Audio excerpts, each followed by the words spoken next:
Welcome to this channel, the Inalienable Right Guys. We hold these truths to be self-evident that all men are created equal with certain inalienable rights endowed by the thing. So I'm gonna let Mark speak first and introduce himself, and then I'll introduce myself next. So my name's Mark. Mo and I have known each other for almost 30 years now. Worked together for the first 10 years that we knew each other, and for the last 20 years we've been going to church together. And so it seems like every Sunday after services we sit around and talk about what's going on in the world and what we think about it. And so we have talked about it for a little while now, about making this channel so that we can talk about what's going on and share our thoughts with the world, and just kind of put that out there, what's on our mind. And my name, of course, I'm Mo, and we come up with this little catchy name, the Inalienable Right Guys, because we really put a premium on our freedoms and our liberties that this country affords us. And as I thought about it, I used to consider myself, still in somewhat way consider myself an introvert. I mean, I'm not, I believe in my liberties and my privacy, but when I think about inalienable, and I think about the individuality that this country affords us to be who we are, to live, within the boundaries of the law, and God-fearing men, to leave a better place for the generation that coming after us. So, like Mark said, we love to talk about political issues and just other topics too as well. But mainly, we want to show that black and white is not at each other's throat as the media might be showing. It's a lot more unity and civility in our nation than even 50 years ago when I was a young man. So we don't know where this channel is going to go, and we're not the most tech savvy guys, but we're going to give it a go, and we'll see where it goes. We're going to try to put out a few videos a week, just get started. Been encouraged by a few things that I've saw recently. Saying get out there and do something. Get out there and put your voice out there. And I think we need to put our voices out there. Let America know that we got a lot more in common. Yes, sir. Than a lot of people think. And so I don't mean we're going to agree on everything. We know that. He's a Chevy guy. I'm a Ford guy. So that might there might be some things we don't agree on all the time. But we can talk about it civilly, and I think we can put some stuff out there that I think people will like, and I hope that that's the case. As far as subscribing, one of the things we talked about is, it's a free country. Subscribe if you want to. Don't subscribe. That's up to you. It's like I say, we're going to try to be as free country as we can. We know that's not always the case, but that's how we feel about it. So, right. There you go. And I think about, as Mark was talking about, our history of knowing each other, all them years, 30-something odd years, and we used to have discussions when we was working on a job, and I never forget something you said about the difference between prejudice and racism. And you said a man can have a preference and don't have to be racist. And I'm of that opinion too, Yeah. And that always stuck with me, that prefer what you prefer, but the bigotry or the one individual is superior to another just never set well with me, and never will. And I don't hang with people that think that way. I recall the incident when my parents were apolitical. They even though I knew they had the Democrat persuasions, they loved them some Kennedy back in the day, but I never recall them voting or nothing like that of the sort.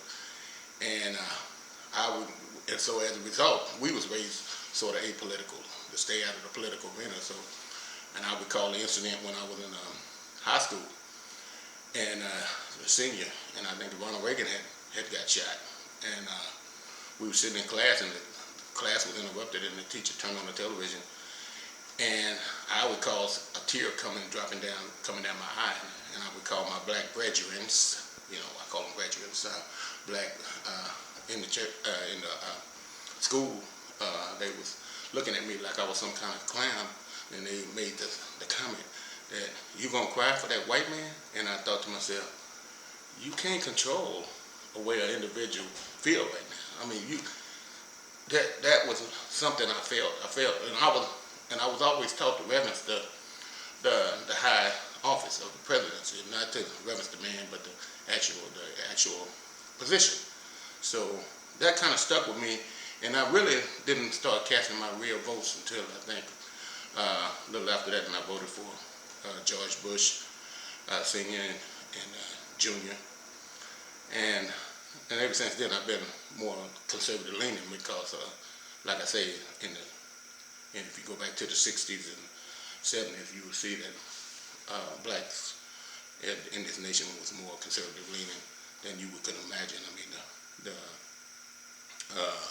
marriage rate was the divorce and marriage rate, it was like 78, 79%.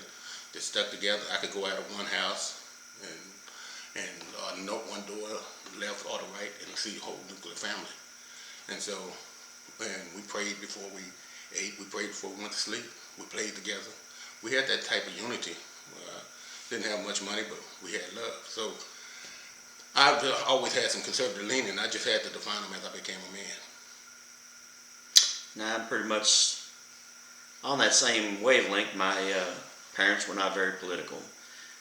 My dad was always kind of like you talk about voting. He's like, you always say who you're voting for.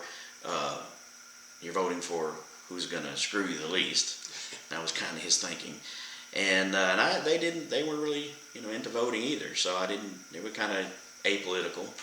And my grandparents, my mother's parents, I knew that my grandfather was a fan of Abraham Lincoln and considered himself Republican, but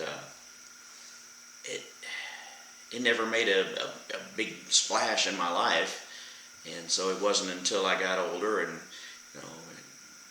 hanging out with Elmo and talking about our politics and our religion that I kind of took a look at things and realized, where my alliances lie and what my values were, and so it kind of took over from there. So it's only been in the last, I guess, 10 years or so, 6, 8, 10 years, something like that, that I've been actually voting. And so, one thing, stress, we need to get out there and vote.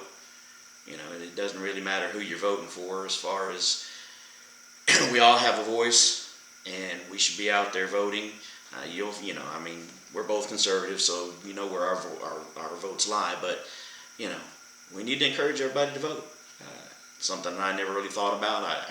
I teach my kids now that I have teenage children, and I'm trying to explain to them the importance of our inalienable rights and our constitutional rights and what that means and how those things are being affected every day in our politics. And so I think it's real important.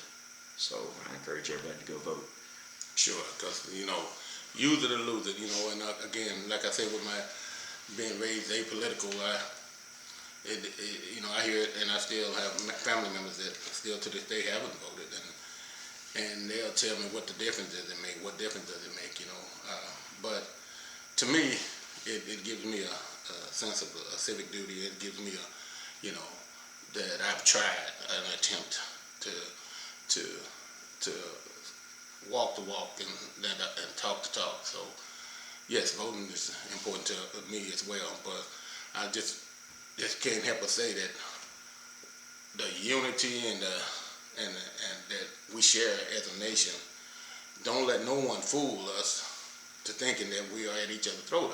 I'm telling you, I've seen the transformation from just 50 years ago, and now we got a lot of topics that Mark and I we will be addressing on this channel, and like the critical race theory and affirmative action and all these things.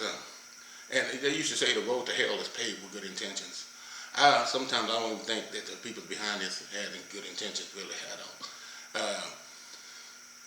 To try to attempt to make history or rewrite history instead of teaching about the histories and the marks that was the landmarks that are laid down that we do not want to repeat, and we will not repeat if we understand how important our inalienable rights are. That's why we are the inalienable rights guys. We got a little comedy about us too. We just being serious right now because we're giving this a trial run and seeing where we're going with this. But eventually, hopefully, prayerfully, we'll be more looser and not as so terse and strict. But we are the inalienable rights guys. All right, that sounds good.